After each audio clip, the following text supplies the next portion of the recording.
সম্মানিত মাছ চাষি ভাই ও বন্ধুরা, দেশ ও দেশের বাইরে যে যেখান থেকে সকল মাছ চাষি ভাইদেরকে আমরা যে মাছের পোনাগুলো দেখাতে চলে নিয়ে এসেছি, সেটি হলো আমাদের দেশি গুলশা মাছের পোনা। আপনারা ইতিমধ্যেই এখানে যে দেশি গুলশা মাছের পোনাগুলো দেখতে পাচ্ছেন, এই মাছগুলো হচ্ছে 4 থেকে 5,000 লাইনের কেজি। 12 বছরের নতুন মাছের পোনা। এই মাছগুলো সকল মাছ চাষি ভাইয়েরাই চাষ করতে পারেন। আর এই মাছগুলো দেখা যায় আমাদের দেশে আগে নদী নালা হাওর বাওর বা অনেক নদী নালাতেই পাওয়া যেত। এখনকার যুগে এই মাছগুলো নদী নালা থেকে হারিয়ে যাচ্ছে, যার কারণে আমরা এই মাছের ব্রুড নদী থেকে সংগ্রহ করে কিংবা অনেক বিল বিলান্তি থেকে ব্রুড মাছ সংগ্রহ করে আমরা এই মাছটি চাষের মাধ্যমে নেওয়া হয়েছে। যার কারণে এই মাছগুলো এখনকার এই 2-3 বছর কিংবা 4-5 বছরের ভিতরে মাছটি চাষ করা হচ্ছে। কিন্তু আপনারা এই মাছগুলো কিভাবে চাষ করলে লাভবান করতে পারবেন?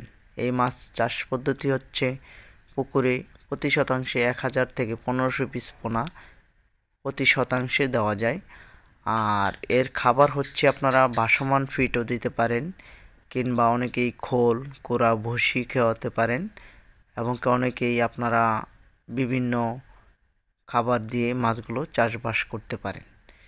কিন্তু আরেকটা জিনিস লক্ষ্য রাখতে হবে যে আপনারা পুকুরে চাষ করবেন, ঠিক ভালো পুকুর লাগবে। এরকম একটি পুকুর, যে পুকুরটা আমরা দেখাচ্ছি আমাদের সামনে, এই পুকুরটার ভিতরে আমরা এই মাছটি রাখা রয়েছে আমাদের নতুন বছরের পোনা।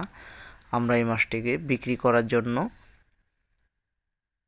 ভিডিও করেছি, যার জন্য আপনারা যদি মূলত আপনারা এই মাছের পোনাগুলো চাষ করার জন্য আগ্রহী থাকেন, তাহলে অবশ্যই আমাদের সাথে যোগাযোগ করেন। আমরা এই মাছের পোনাগুলো আপনাদেরকে দিতে পারবো, অথবা আমাদের কাছ থেকে আপনারা এই সমস্ত মাছের পোনা এসে নিয়ে যেতেও পারেন। তাহলে যে কোনো মাছ চাষি ভাইয়েরা যদি মাছগুলো চাষ করার জন্য আগ্রহী থাকেন, তাহলে অবশ্যই আমাদের সাথে যোগাযোগ করতে পারেন। যে আপনারা চাষবাস করতে গেলে দেখা যায় নার্সারি ফিড খাওয়াতে হবে কিছুদিন, এরকম যে ধরনের নার্সারি ফিড আপনারা ভালো করে আমাদের মতো দেখেন যে আমরা নার্সারি ফিড নিয়ে এসেছি। এই নার্সারি ফিডগুলো আপনারা মাছরে খাওয়াতে পারেন। এই খাবারগুলো ভালো করে মিক্সিং করে পানি দিয়ে গুলে তারপর আপনাদের যে কোনো পুকুরে আপনারা দিতে পারেন। তাহলে যে সমস্ত মাছ চাষি ভাইয়েরা ভিডিওটি দেখছেন, যদি ভালো লাগে লাইক করবেন, কমেন্টে আপনাদের মতামত জানাবেন, আর চ্যানেলটি সাবস্ক্রাইব করে রাখবেন, আর অবশ্যই ভিডিওটি শেয়ার করবেন। সকলেই ভালো থাকবেন, সুস্থ থাকবেন। ধন্যবাদ।